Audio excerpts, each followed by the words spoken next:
All right, good afternoon, everybody. My name is Ashley, and I am the Digital Media and Events Manager for the Floriology Institute. I just wanted to welcome everybody to our first online webinar, and thank you for taking the time out to join us. On behalf of Renato and myself, we're really happy you've decided to take the time and learn about some of the things that we're doing over here at the Floriology Institute. It's a really exciting time for us, so I just have a couple of announcements before I hand things over to Renato. First and foremost, floriologyinstitute.com is officially live. For more information about classes, you can go onto that website and see the schedule as well as pricing. So I definitely encourage you to get over there. We have a lot of great things coming up planned in 2017.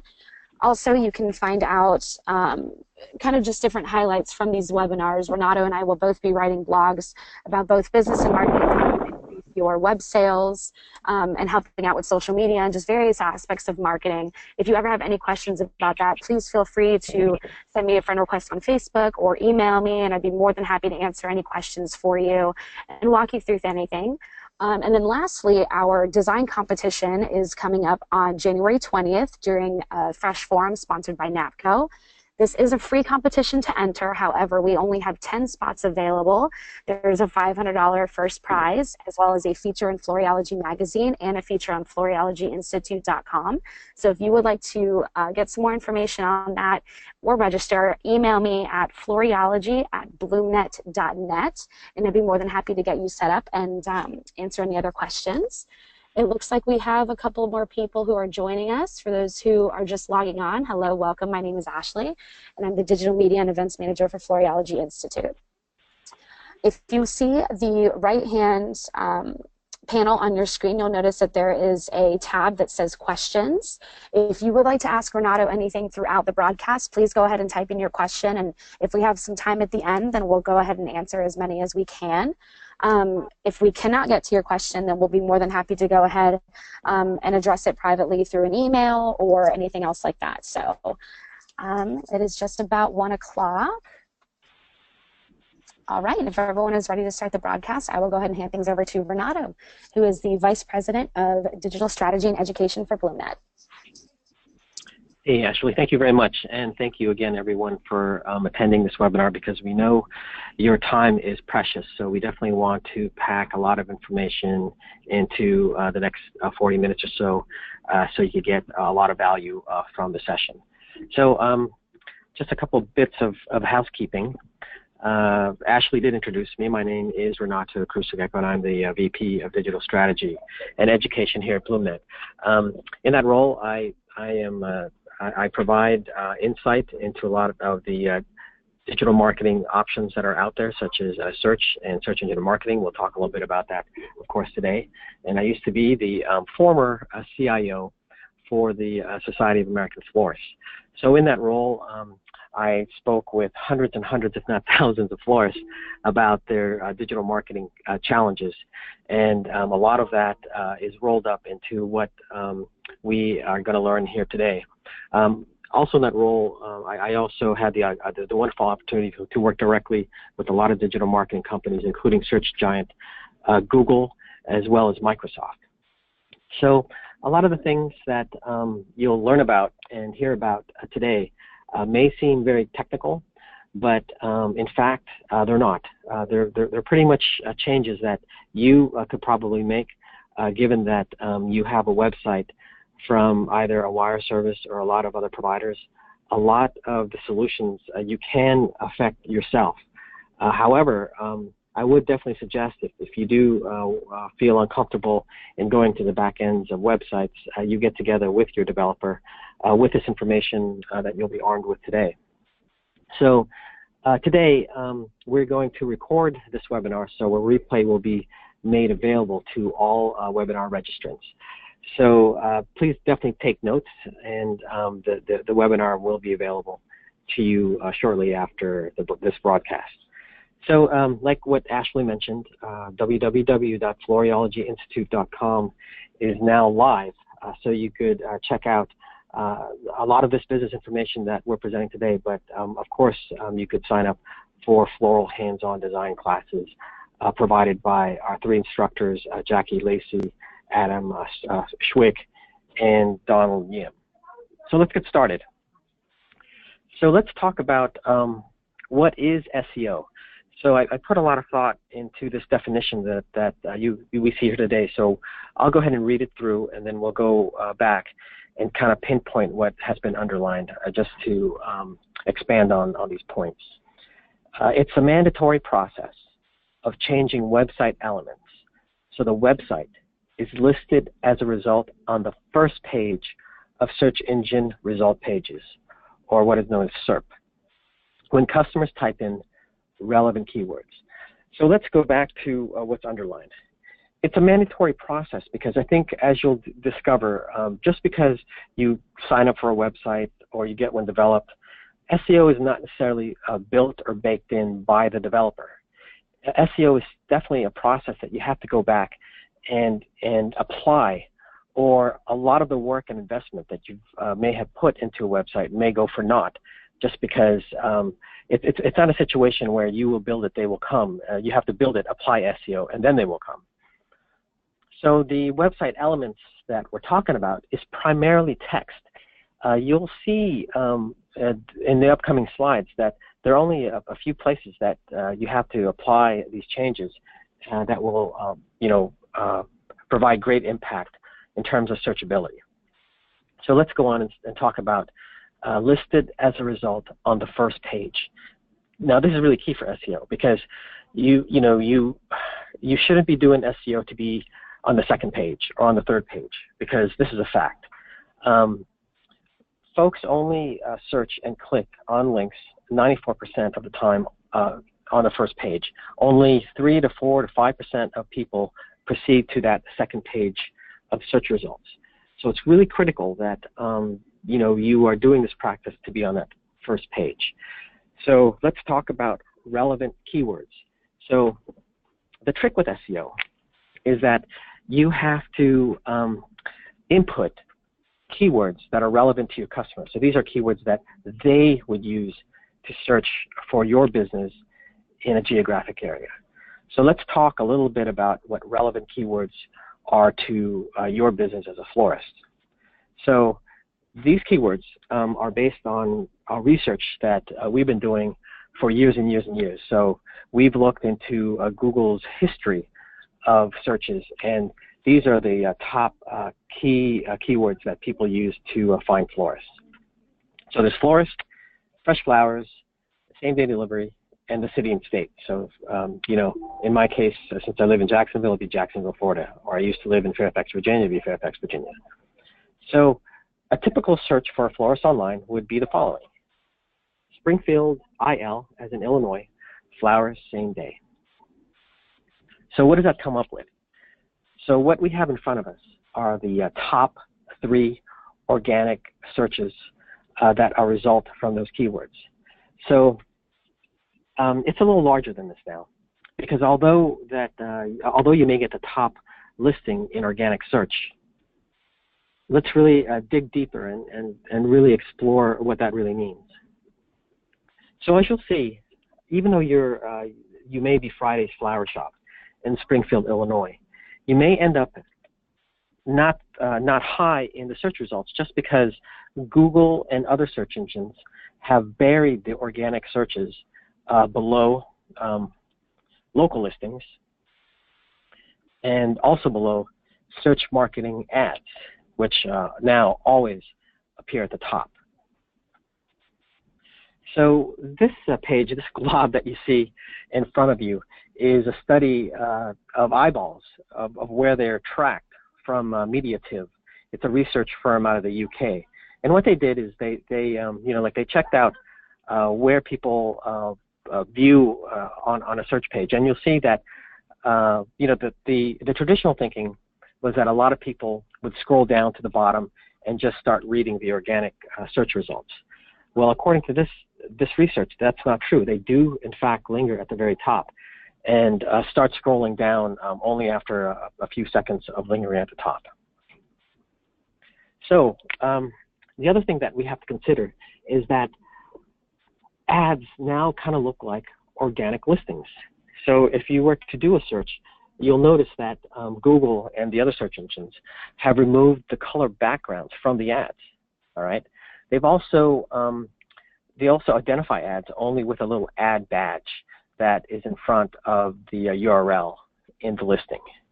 So therefore, it makes it look very, very similar to the organic listings because they're formatted the same. Also, Mediative has shown that because people are starting to use mobile devices a lot more, where they're using their thumb to scroll up and down, they're actually being trained to click on the top links. And this is research according to Mediative. So what does that mean to you? Let's talk a little bit about SEO strategy. What that means is that you have to now dominate that search engine results page. So SEO is still key because you still want to maintain that high organic ranking, which would represent that lower third of SERP. You also want to dominate that middle section, although the stuff that we'll learn today doesn't necessarily impact that middle section. I'll give you a piece of advice right away. That local listing, how that comes to be is that you need to claim your listing in google.com/business or bingplaces.com. If you tend to use Bing Places. And right now, the reason why we list Google and Bing is because they represent pretty much 98% of the search marketplace, with Google at about 70% and Bing at about 30%. So if you go there, claim your business, fill in all the information with accurate information, you will dominate that middle of the SERP. And finally, I think what people don't realize is that SEO is critical for the quality of your search marketing campaign. So even if you're not doing it now, I would suggest that you do start a search campaign. But how does SEO impact search marketing? Well, for one, when you optimize a website, because you're making it more relevant to your customers, you're also making it more relevant for any ads that you post, and in this case, via AdWords, Google's AdWords system. They have a measure called quality score. So what quality score is that it takes the ad and compares it to the landing page that you would be sending potential customers who click on the ad. If Google sees that that landing page has great SEO and it matches in relevancy to that ad, then you end up saving more money because you don't pay as much per click and you're placed higher in ad placements. So that way you're spending less and getting more money because you're driving more business to that site. So we're not going to really dive deep into that today, but I just wanted you to know how SEO impacts SEM. So let's dive a little deeper into why Friday's Flower Shop got that top ranking in the search result. So here's that listing again from the SERP with this search. So Springfield, Illinois flowers, same day. And I think right away, it's pretty common sense, or it's clear to see why they were able to get that top listing. You'll see that they have Springfield in what's called a title, that first line of the result. We go to IL, Illinois. You see it's up there as well. Flowers, that's in that section called the description. And same day, and you'll see that's also in the description. So what I just identified are truly the two key HTML tags that we'll dive deep into and discuss their importance. So like I said, that top line, that Springfield Florist, Springfield, Illinois Flower Shop, Friday's Flower Shop, is called the title tag of a web page. And that meta name equals description are the two gray lines below the URL.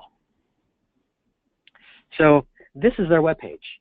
And one thing that you'd like to get in the habit of doing is checking out whether or not every page has a title and a description. So you could do that right now. If you went to your own website and then you right-click anywhere on the page, you'll find that a menu pops up. You'll see that there's a View Source option on that drop-down. Just click on that, and it pops you into the guts of your website.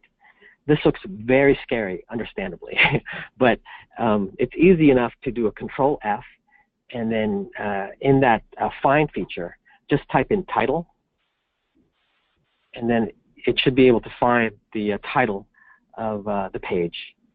And then if I bring it out a little bit, you'll see Springfield Florist, Springfield, Illinois Flower Shop, Friday's Flower Shop. So that is where Google finds that information to list in that part of the search result. So if we were to do a search for description, the Find should be able to find the two lines of text that are below that title. So you see, same-day delivery by a professional florist in Springfield, Illinois. That's actually a very good description that they have there. So let's talk about common reasons why web pages do not rank. All right, and this is through many discussions with a lot of florists. A lot of florists have come up to me and say, okay, I don't seem to be ranking. I just bought a new website, or I just developed a new website. A lot of that happens to be because it may be a new website, so Google hasn't had a chance to index the website and be able to rank it. However, most of the time when we explore their websites, I'm finding that the title and the meta description tags are missing, so that information isn't there.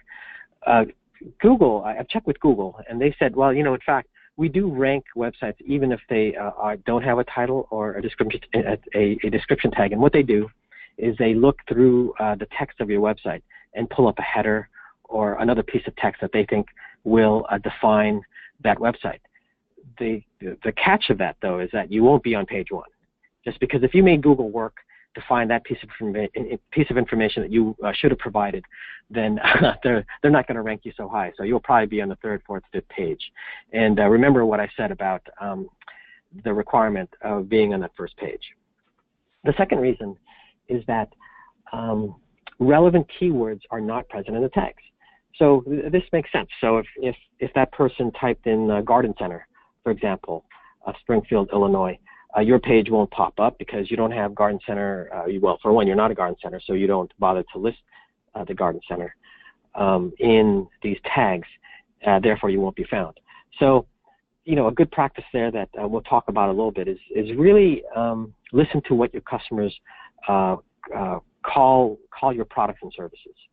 One good practice is that we've had florists, just sit there doing, at the customer service desk, and when they speak with customers, they just kind of list down all the words that they hear their customers asking for. So that's one way to be sure that the keywords that you're producing, that you'll be putting in your title and description, are relevant, is just by talking with your customers. So the next reason why pages don't rank are, and this is like a sin according to Google, that tags are duplicated on every page. Wow, what does that mean? So, and I think the most serious problem I've seen is like when you look at a page and at the top for the title, it just says homepage. And then in the description, it says homepage description. And then when you start checking the rest of the site, you find that that's the title and description for every one of the pages. So how does that happen? It usually happens at the point of when the website is developed. And I'll be honest with you, it's just because the developer of the website was just downright lazy. So what they did is, you guys probably agreed to the layout of a website, and you said yes, and then the developer said, well, you know what, great, I'll just go ahead and cut and paste all the other pages, just to save me time. So recall I mentioned that SEO is a mandatory process. So even after development is complete and the website is up and running, I think it is a bad assumption to assume that websites are already optimized out of the box. This is a process that you have to come back and revisit. So conversely, what do we need to do for optimal results? So now that I have you guys going to every page of your website, right-clicking and checking the title tag and the description tag, the best piece of advice is just to make sure that every one of these titles and descriptions are unique. All right. So think of this as your pages are like fingers on your hand. Just be sure that each page has a different fingerprint on the web to make it distinct from other pages. So like I mentioned, on the front end, check out every page with that right click and be sure that those are different. Now, I alluded to this at the beginning, but I think it would greatly benefit your web business if you were familiar with the back end of the website, meaning the administrative part of the website. Like I mentioned, all website systems, even from the wire services, even the ones that the developers provide from you that are open source, like a WordPress or Drupal, they provide you access to make these changes to the title and description. It's so important that you get familiar with that and be able to make changes on the fly. Okay, so next, lastly, I mentioned this before, keywords used in tags must be relevant. Yes, you go ahead and develop a list of relevant keywords for all your pages, but the key is that these keywords in the description and in the title have to be complementary and relevant to content of the topic category page or whatever page you want to optimize. So this is the second part of this discussion. So we talked about structure and the importance of optimizing your title and descriptions for every one of your pages. The next thing that will maintain and then build your relevancy is content. So I get this question all the time. So if I did the title, the description, and I had content, will I get ranked on page 1? The usual answer is yes. And then here's a caveat. If you're in a small to mid-sized town, that will probably be good enough. If you're in a larger metropolitan area, this is the area which you need to focus more. Because the only thing that separates, okay, so for example, if you're in New York City and everyone does the same in terms of doing the right title, the right description, and having content on their pages, what will make the difference? It's more content. So you just have to do more if you're in a larger metropolitan. So, I spoke to Google and they said, what's the best content practice? And they say, well, make sure you change something on your website every day. And I know you guys are kind of are being taken aback and say, well, boy, can I do all that work? But just hold that thought. But listen to this explanation. So Google said to me, if you changed your site on a Monday and then you did it on a Tuesday, they asked, when do you think Google will next change or check your website? They'll check it on that Wednesday. And if you check it on that Wednesday, if they check it on that Wednesday, find a change, they'll check it on that Thursday. Okay, makes sense. So if you were to make a change on that Monday, but then waited till Thursday, and then Google checked Monday, Wednesday, Thursday, and they only saw that you change it on Thursday, when's the next interval in which Google will check your website? Obviously, in that fourth subsequent day. Now, this is really important because they revealed to me, Google, that part of their search algorithm is frequency of change, and that's actually a very important factor. And it's a simple explanation: is the more you change, the more active you are on your website. Therefore, it's a lot more relevant. So, what are some strategies to boost content on the website. The number one thing that I would recommend is activate or build a blog within your website. Because what it does is, a blogging system is meant for content, to be added to it on a very regular basis. So the next piece of advice is make sure that content is very topical. So what I mean by that is, any post that you do, don't make it general. Make it specific to a segment of your business, just to highlight it. The next thing that I think you'll like, and this is what I was alluding to a little earlier about just keeping in mind, content changing every day, is that the content change doesn't have to be verbose. It doesn't have to be like an 800-page, 1,000-page article on, something you did last weekend. Change could actually be a couple of sentences according to Google. So photos are great according to Google, but they definitely recommended video is better. And again, we're not talking Steven Spielberg type production. If you could do a 30-second video of a design in progress, or if you're on a job site and you're able to take a quick video of the work that you did at that site, 30 seconds to a minute, that's a wonderful piece of content that if you were to upload it to your website will garner great SEO traffic. So the key to photos and videos is obviously, since they're not text, how will people identify it in search?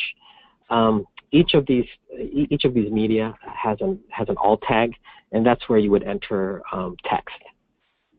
So finally, the last best practice is to build social content out on your media, and then drive traffic back to your website via link. So a good practice here is after you've written a blog post, you have your couple sentences, a couple photos, and a couple videos.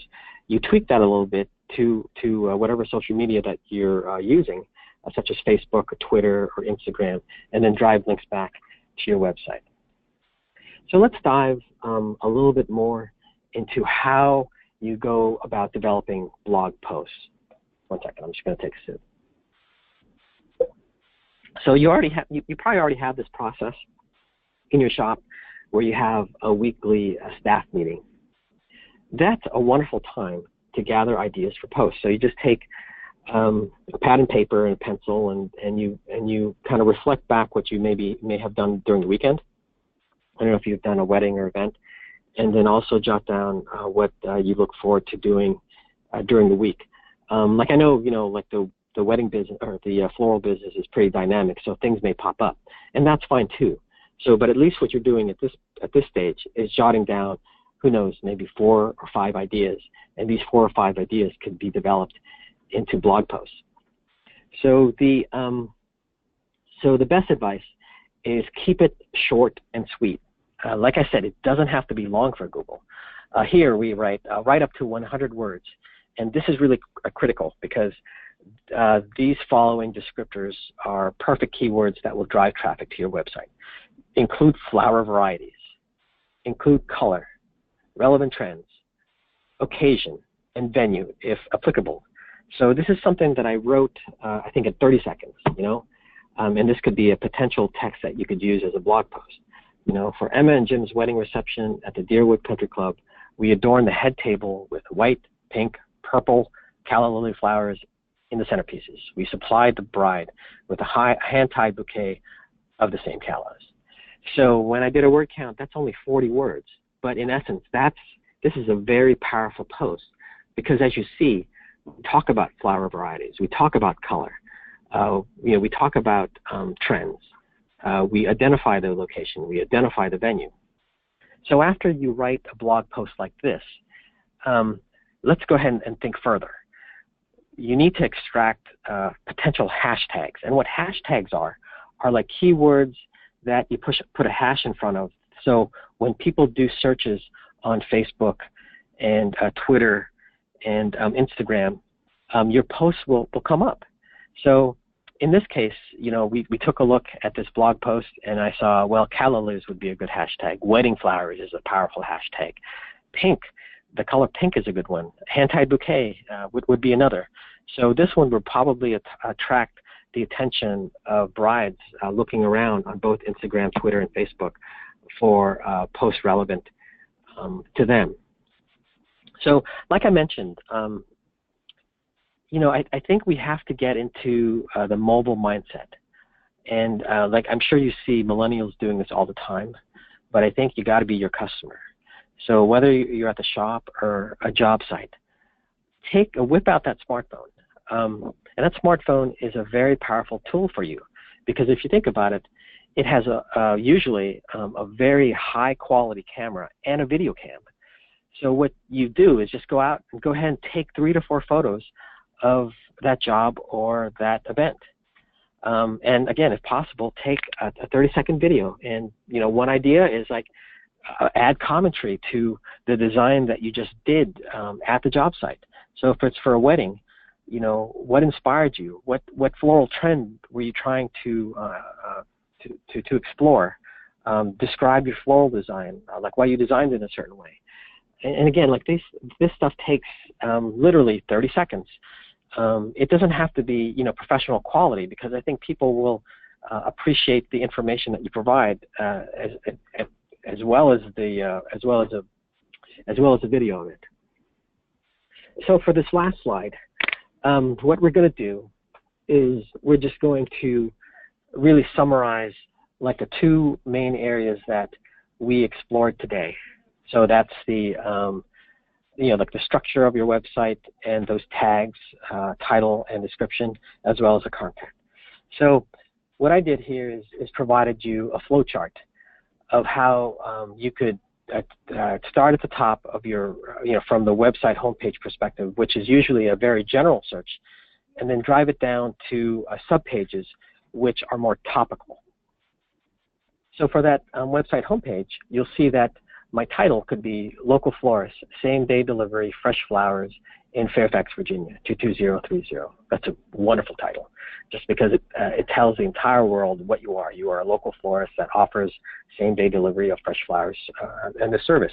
For the description, you can get a little bit more detailed of who you are and maybe some other areas you serve. So you also offer a custom-designed fresh floral arrangements, and you are a local florist at a listed address, and you also happen to serve Vienna and Reston. So one thing that you'll notice with both the title and the description, I try not to repeat words too much, because one thing that Google mentioned to me is that once a word is in either the title or description, it pretty much has equal strength. So although I use the word like flowers, I'll try not to use the word again in the description. Rather, I use the word floral. Same with florist. And I mentioned, you know, custom designed arrangements. So 2 other strong keywords are also centerpieces and bouquets. So maybe if you're strong at that, you know, consider putting those words in that description.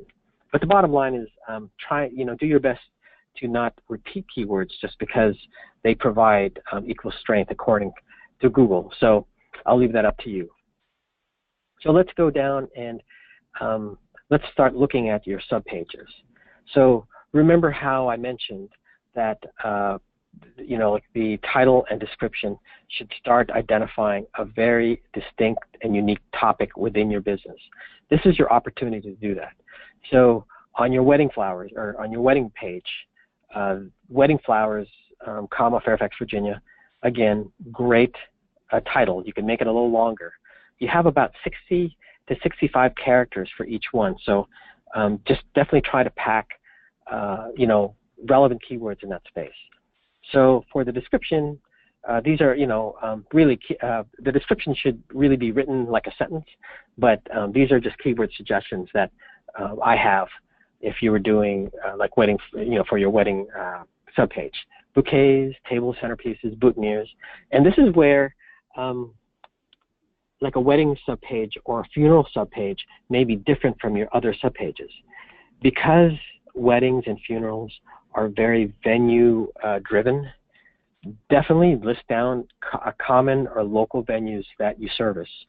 So in the case of Fairfax, Virginia, it'd be St. Leo's Catholic Church or the Fairfax Country Club. So you may have other subpages that focus specifically on occasions or holidays. So again, be very selective and topical with your keywords. So in this case, flowers for whatever occasion, Fairfax, Virginia.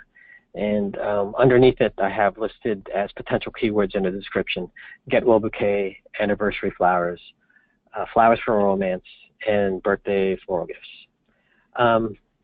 Now, this is an opportunity, with the Thanksgiving holiday and Christmas holiday coming up, is to go ahead and create a subpage just for the season. So in this case, I put fall flowers, Fairfax, Virginia. And underneath it, the description would read, Thanksgiving centerpieces for dinner, flower bouquets for dinner, red, yellow, orange flowers. Colors are wonderful, and as you'll notice, I didn't bother putting Thanksgiving in the title tag just because I know I could put it in the description tag. So, similar to the advice I just gave you about try not to duplicate too many words, but go ahead and use these two areas as opportunities to provide as much or as many strong keywords as you can. So now that we've talked about how you could configure your website with relevant titles and descriptions, how do you produce content from this? So remember what we mentioned. So you have that weekly meeting, and you're starting to talk about business activity. All the blog posts should complement or highlight all the business activity in every one of your subpages. The reason why is because when you develop a post on, say, wedding flowers that you did on the weekend, or Thanksgiving flowers you did on Wednesday, you develop a blog page, it's posted in your blog, or maybe even on that page, and then you post it to social.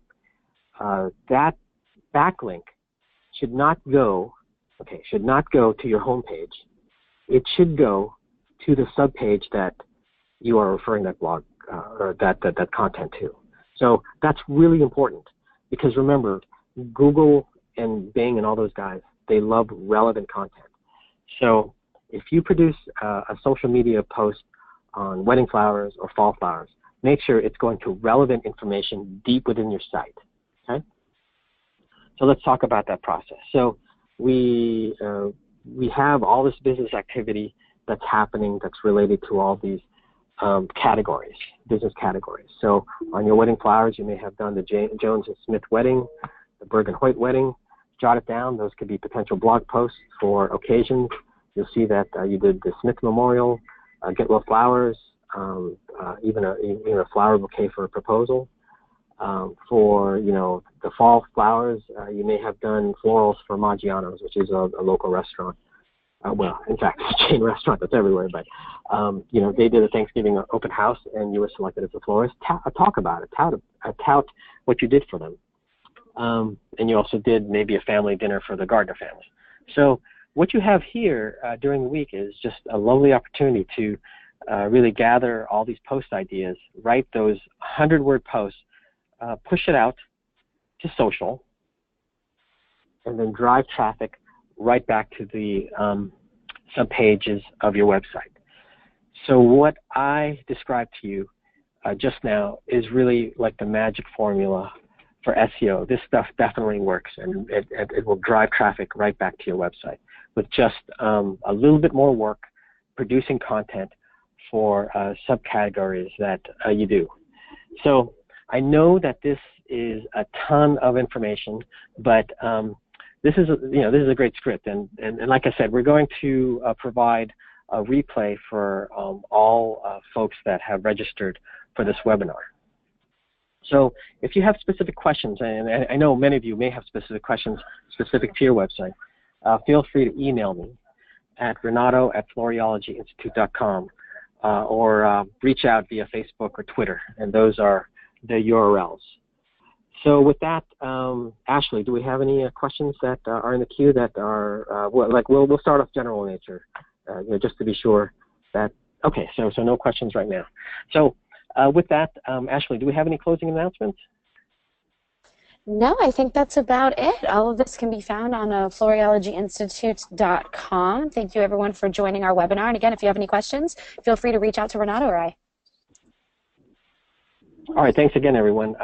Your time is definitely precious, and we appreciate the time that you've spent. That's why we're trying to keep these webinars short and sweet. So with that, again, appreciate your attendance, and look forward to you attending future webinars.